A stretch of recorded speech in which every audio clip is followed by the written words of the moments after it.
To Richmond Hill, everybody, on this first day of spring. My name is David West, and I'm the mayor of the city of Richmond Hill. And on behalf of Richmond Hill Council, I'd like to very much welcome Premier Ford, Minister Surma, and Minister Bethlenfalvy to the beautiful city of Richmond Hill on this very brisk morning.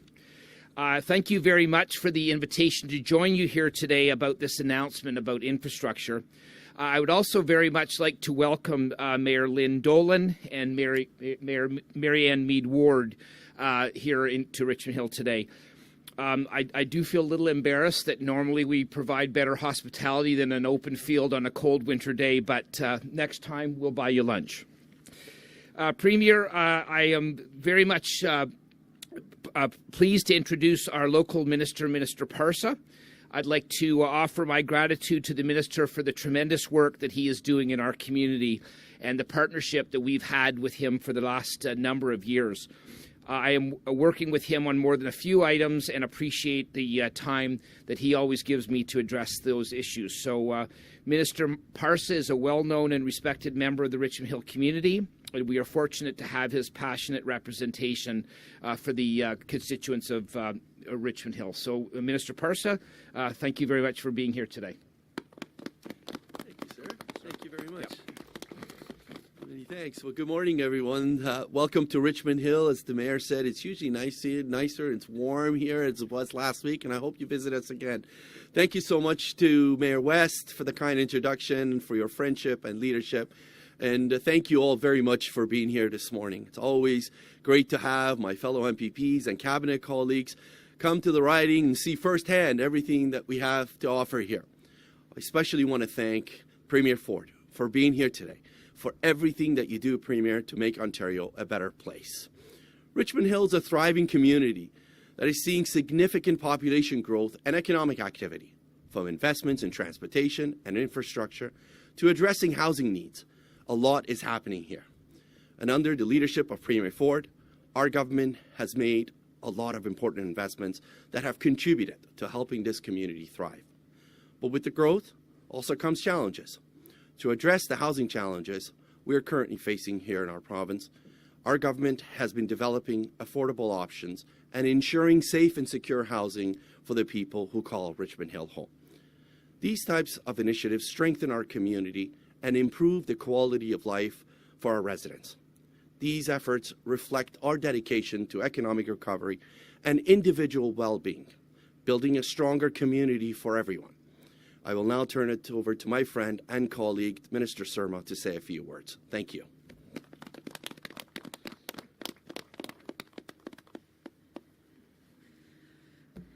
Good morning, everyone, and thank you, Minister Parsa, for that warm introduction on a very cold day.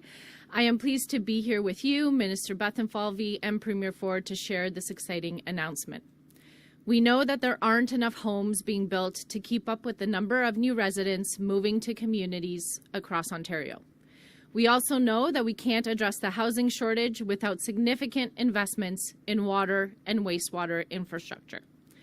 We are making great progress building Ontario through our historic $185 billion capital plan and the new investments being announced today, including to our recently announced Housing Enabling Water Systems Fund. The fund will help municipalities repair, rehabilitate, and expand critical water, wastewater, and stormwater infrastructure, and will provide targeted funding for critical projects that will help unlock more housing opportunities, protect public health and safety, and lay the foundation for economic growth in local communities. But we can't be the only government to support our municipalities through significant funding. It remains deeply disappointing that the federal government continues to fail to recognize the urgent need for infrastructure investments. We have been calling on the federal government to provide $10 billion annually over the next 10 years to address critical infrastructure priorities. Despite past commitments, there was no significant new funding included in their 2023 Fall Economic Statement. We are strongly urging the federal government to right this wrong and include significant infrastructure dollars in their upcoming budget. By working together, More municipalities will get shovels in the ground faster to build the housing enabling infrastructure needed in order for communities to grow and flourish. Together, we can help build a stronger, more prosperous Ontario. Thank you, and I would now like to invite my colleague, Minister Bethlenfalvy, to share a few words. Well, thank you, Minister Surma. One of the tough things about going last is my face is frozen, Mayor. But I'll try my best. And thank you for hosting us here, Mayor West, here in beautiful Richmond Hill. And, MPP Parsa, you are a true champion, a real gentleman, and what a tireless advocate for not just the community, but as minister right across the province. Over the past 6 years, our government has been delivering our plan to build Ontario. Our economy and population have grown, and we have more people coming into our province to find jobs, start a family, more than ever before. Our government's plan will keep costs down for families, businesses, and yes, our municipal partners, a few of which are right there, while building the infrastructure our growing province needs. As we continue to navigate economic challenges, our government's approach to managing the province's finances will not waver. It remains prudent, responsible, and targeted. So on March 26th, I will release the province's 2024 budget, which will build on our plan to get shovels in the ground so that we can keep building critical infrastructure for growing communities, not just here in Richmond Hill, but across the whole province, and particularly help people, especially young families and newcomers, achieve the dream of home ownership, all the while ensuring a strong fiscal foundation for future generations. Now, often I'm the last speaker before the Premier, so I get the honor and the privilege to introduce the Premier of Ontario, Doug Ford.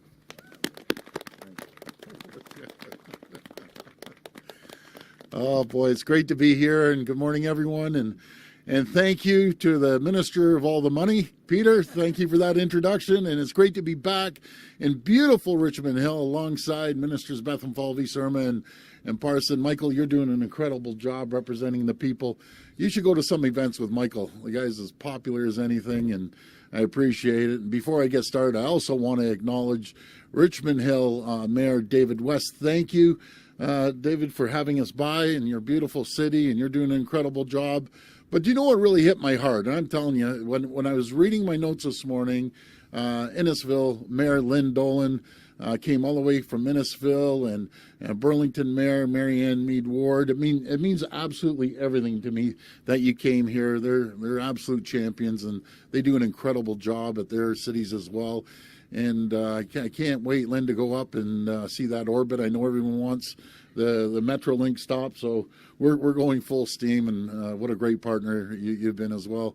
I also want to welcome David and Neil from the Ontario Home Builders Association, Ed from Ontario Municipal Water Association, Richard from the Residential Construction Council of Ontario, Patrick from the Ontario Sewer and Water Main Construction Association, and Nadia from the Residential and Civil Construction Alliance of Ontario.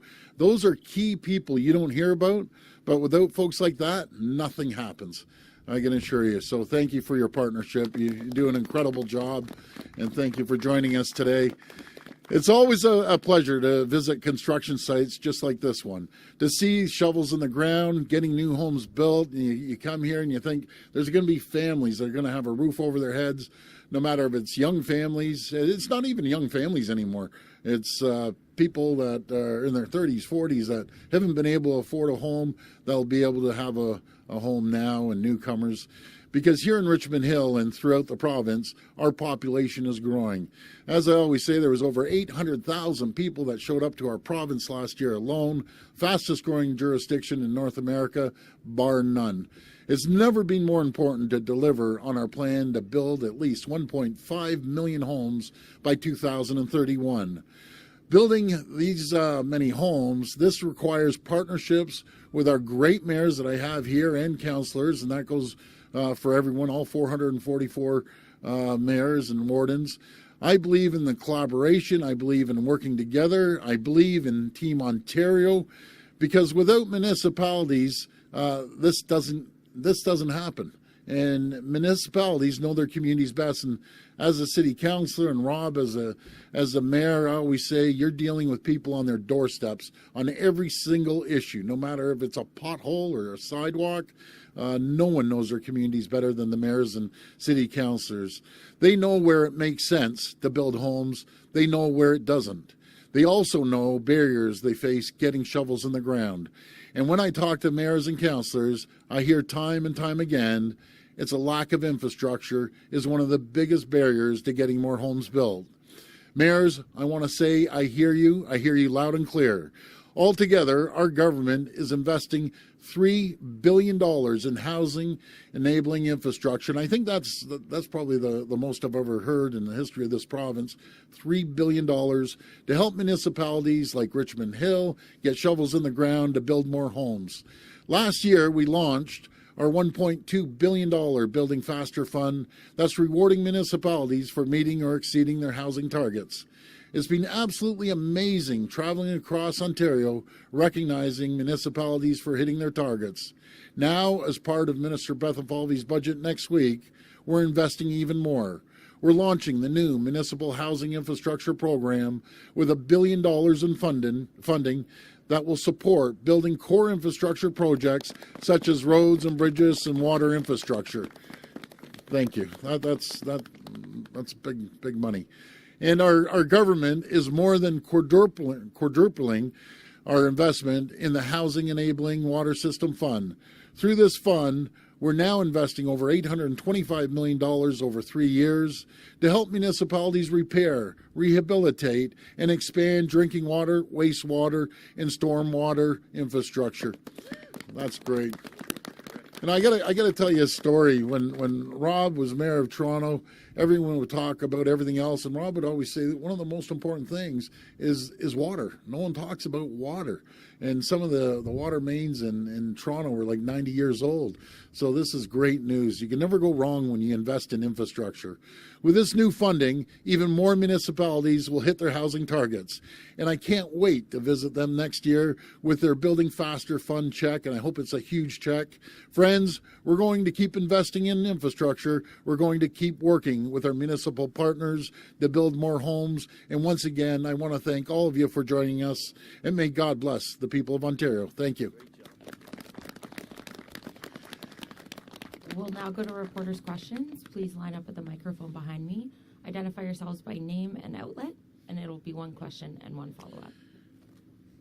You know something? I can't feel the fingertips right now. No, honestly, I can't. I should have grabbed my gloves, but go ahead. Yeah, my gloves are not really helping with that, actually.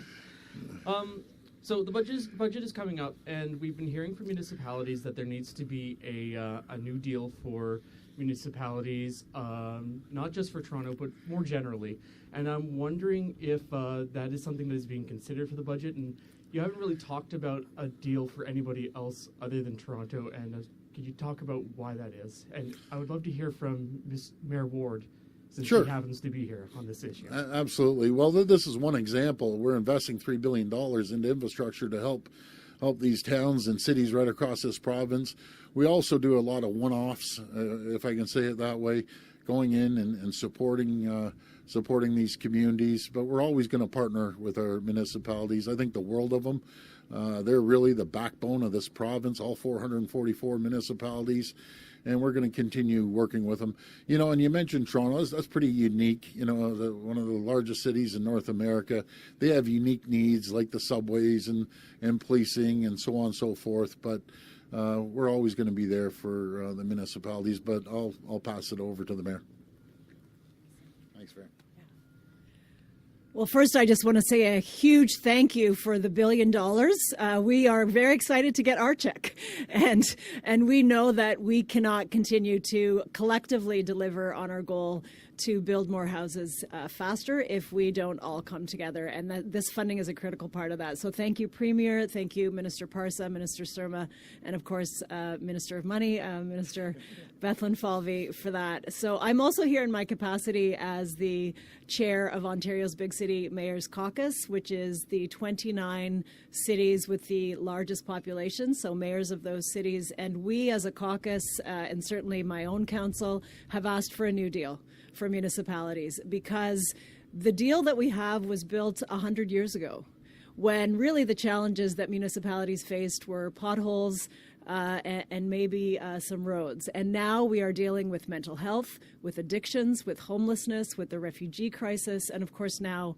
a housing crisis, and many more. None of those issues were contemplated 100 years ago for municipalities to deal with on the property tax base when this structure and system was set up. So we are asking the federal government, the provincial government, to come together with us to strike a new deal. This is a good start, and I was so pleased to hear Premier Ford say that municipalities know best what should be built and where. We do. We're the closest level to the people, closest level of government to the people. So we are asking for that, and our caucus has approved a resolution asking for that. I also want to acknowledge that the Association of Municipalities of Ontario is here today, and they have been asking and leading the charge along with the Federation of Canadian Municipalities. So we are united across the country. Every municipal association is asking for this, and I know that other municipalities, many of them, I have heard from Minister Calandra, have been writing resolutions and sending them into the minister. So I am so pleased that they have heard us. They're continuing to listen, and this is a step in that direction. Yeah. I'll just quickly add, we have a great relationship with the mayor and the big city mayors and Amo and Roma. We talk a lot. I was just reading their budget submission again. Their number one ask is for infrastructure. So here we are again. Last year, it was for homelessness support and for mental health and addiction. We delivered on that. In fact, Mayor, you'll remember that we increased the homelessness prevention program by 40%. It was their top ask last year. So I know that they'll keep asking, but we are very attentive to working very closely with the municipalities, as the Premier and the Mayor mentioned. I'm very glad, though, Mayor, you mentioned the federal government, because the Federation of the Council of the Municipalities, their number one ask is infrastructure. So the municipalities across Ontario, the provincial government, we're locking arms today and calling on the federal government again to step up for infrastructure. This is the need in our time. This is for newcomers, for generations of people that are in this province. We need to step up. So I'm so proud to be here with Minister Surma and Parsa and the Premier, this is the Premier's vision for building Ontario and showing leadership to get it done. And you can't do it alone. So thank you, Mayor, for those comments, and we'll keep working.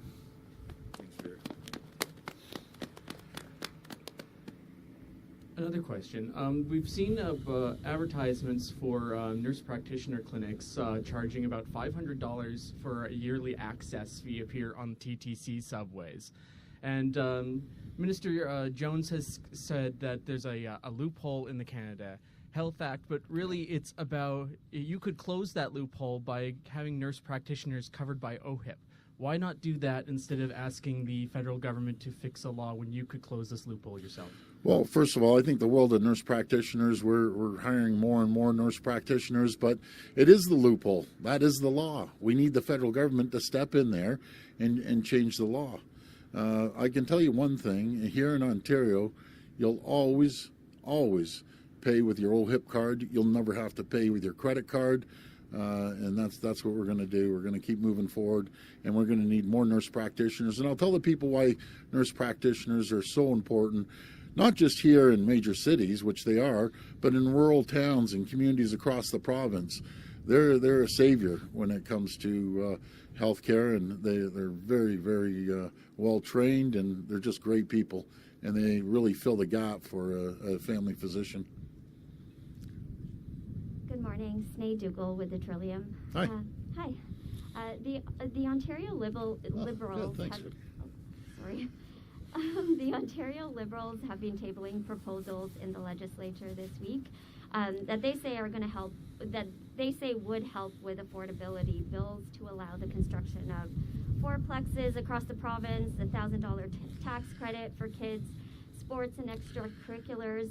How much of your budget next week is going to focus on affordability, and are there going to have to be trade-offs given things like increased costs with an aging population and Bill 124 payments? Well, I can tell you one thing. You know, I heard that announcement from Bonnie Crombie, and I can assure you 1,000%, you go in the middle of communities and start putting up 4-story, 6-story, 8-story buildings, and right deep into the communities, there's going to be a lot of shouting and screaming. That's a massive mistake. We are not going to go into communities and build 4-story or 6-story buildings beside residents like this. It's off the table for us. We're going to build homes, single dwelling homes, town homes. That's what we're going to focus on. Thank you. And on another topic, childcare, there's been a lot of concerns from childcare operators about whether they'll be able to survive in the $10 a day program, with many considering leaving or leaving a program that so many families have now come to rely on. How concerned are you that we could start seeing more daycares either closing or leaving this program under your watch? And is the government willing to pick up where the federal government's funding ends? Well, first of all, I think when it comes down to $10 a day child care, it's critical. That allows a little relief for parents. You know, we've reduced costs by thousands of dollars, up to $7,000 a year for families. That's a massive amount of savings. And we're always in there. We're supporting them, tunes of hundreds of millions of dollars when it comes to child care. And what it allows parents, both parents, to go out and work and bring in an additional income, because with the cost of child care in the past, it would cost people, a couple $1,000s a month. So I think it's a good program. We're going to continue moving on it. I think we're already saved families 50%, and by the end of the year we'll be over 100% savings. So again, that's over $7,000 on average a year, putting money back into people's pockets.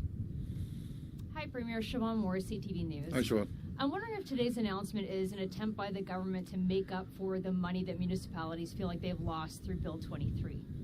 Well, no, it's a partnership. We're always there for the municipalities. We're putting billions of dollars, no matter if it's Metrolinx or GO Train, I should say, or if it's subways and LRTs along Highway 10 and along Finch.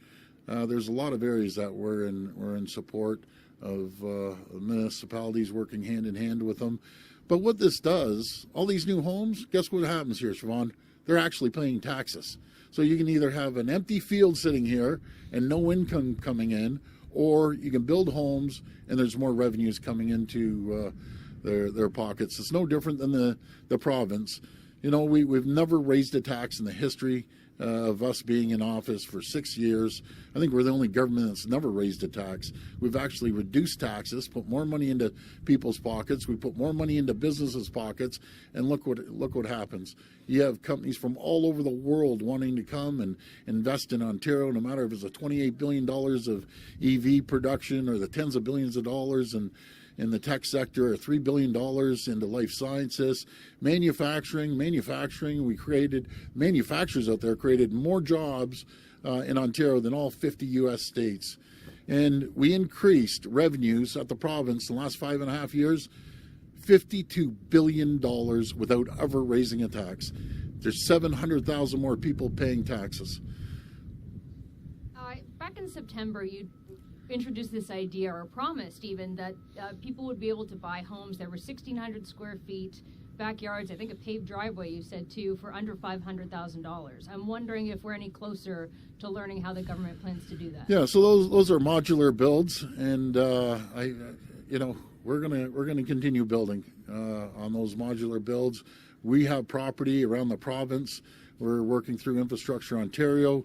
What's cost the most? What costs the most right here is the dirt, as we say, the land. But with the provincial land, and we'll work with cities if they have land as well, we're going to make sure those homes are affordable. They're called starter homes. It's no different than when you go around different towns, you see the old wartime homes. These are going to be modern homes. They aren't going to be super fancy, but they're going to be nice. And I encourage anyone to go online, look up modular homes. They're nice, they're comfortable, they're starter homes, as we call them. Hi, Premier. Lorenda Redicop with CBC. Hi, Lorenda. Hi there. We've been hearing from municipalities for a while already about these challenges that they don't have the money to build the infrastructure and that it's keeping them, in some cases, from building more homes. Is this an acknowledgement that your government was kind of late to the party while you had this, housing policy and these goals of building the 1.5 million, but that you just didn't have everything else to go along with it to make that happen? No, so, something, I walked a mile in their shoes. No provincial government, you can go check on this, has given municipalities more money, more funding than this government. When I was down at City Hall, we got next to nothing off the province, absolutely nothing. And we're going to continue supporting the municipalities, and it's about a partnership. That's what it's about, making sure that the infrastructure where there's needed, we're going to put it there. But let's not let the federal government off the hook. They sat there and they promised us that they were going to put funding together for infrastructure. And my good pal Dominic LeBlanc, he's a great guy. I love the guy, actually. Never pulled through for us. Simple as that. Worked with Minister Surma numerous times, said that the funding's coming. The funding never showed up. We finally had to go it alone. And that's unusual. It's always usually the federal government, provincial government pitches in and helps the municipalities.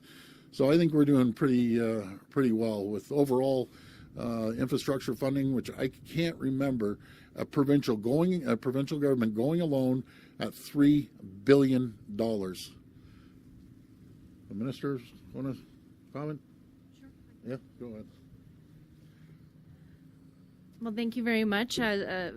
Some of you may be aware that we had a partnership investing in Canada infrastructure program, which was $30 billion program. That money ran out 2 years ago. Since that time, we have all been advocating very seriously with the federal government to ask for more. They have not stepped up. But what's important is that this government is stepping up. We're providing $3 billion for water infrastructure, which is the greatest need. I have met with municipalities for over 2 years now, talking about the opportunities in their communities, and that is their greatest need for unlocking housing in the province. And so the province is stepping up, and we're partnering with our municipalities. Next question I'd like to hear from both the Premier as well as the Finance Minister. Sure. Heading into the budget next week, how do you see that the Ontario economy is faring, and how do you think that's going to affect what's in the budget? Well, I see the economy doing fairly well. There's always bumps in the road. You look at what's happening around the world, they're seeing challenges. But I'll tell you one thing, the world is talking about Ontario right now. North America is talking about Ontario. We're seeing investments come in of hundreds of millions and billions of dollars. This is my prediction. We're going to set a record in companies investing in Ontario. I'm guessing over $30 billion with a B, $30 billion.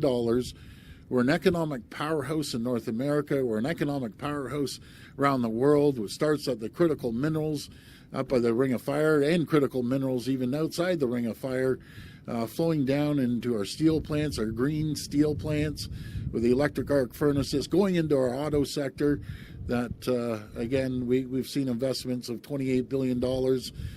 No matter if it's Stellantis down in Windsor that I went to pay a visit to next to our facility, 4.2 million square foot building. We have Volkswagen building a 16 million square foot building in St. Thomas, plus all the other OEMs and part manufacturers.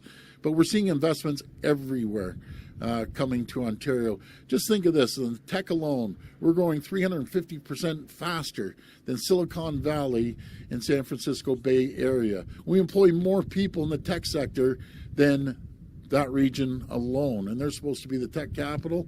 Well, we employ over 425,000 people compared to their 388,000. We're seeing manufacturing jobs pop up. Every single day I get updates from Vic Fideli. He's traveling around the world every day. He's sending me messages. this company's investing, that company's investing. It's absolutely staggering what's happening here in Ontario right now. And all you have to do is talk to your friends around the world, and they'll tell you a great story. And when it comes to mining, if you think of mining, we have the number one mining sector in the world. We're the second largest financial sector in the world.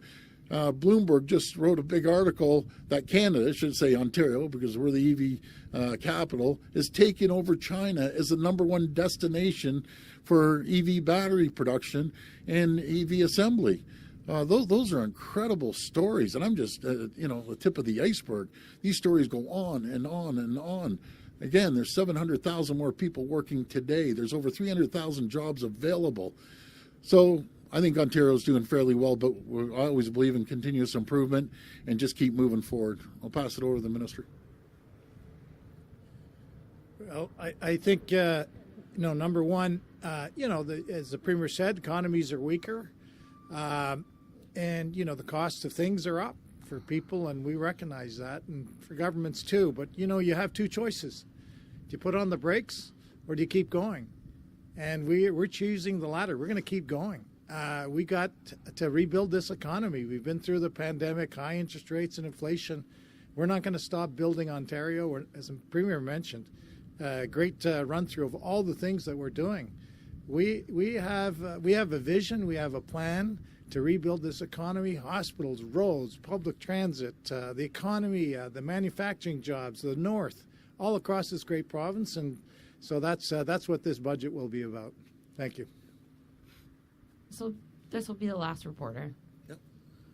Morning, Premier and Ministers and Mayors.